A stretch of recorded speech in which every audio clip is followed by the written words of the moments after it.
On March 1st, multiple commercial aircraft landing at DCA reported receiving a traffic alert collision avoidance system, a TCAS resolution advisories, as they were preparing to land, advising pilots of an impending threat from above and in some cases directing the crews to take evasive action by descending. I think we were all alarmed that just a few weeks after the tragedy, commercial pilots were being told they were at imminent risk of a deadly mid-air collision. It's now come to my attention that these warnings were caused by the Secret Service and the U.S. Navy improperly testing counter-drone technology at DCA.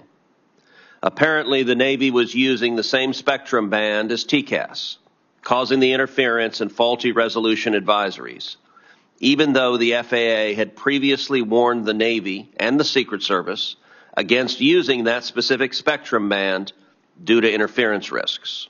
Acting Administrator Rocheleau, is that correct? Yes, sir, that's correct.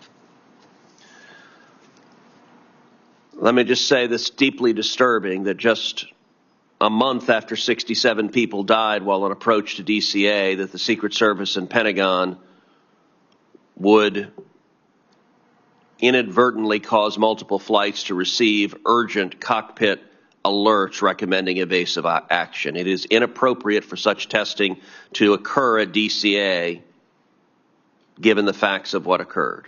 And I expect this committee to investigate why precisely that happened.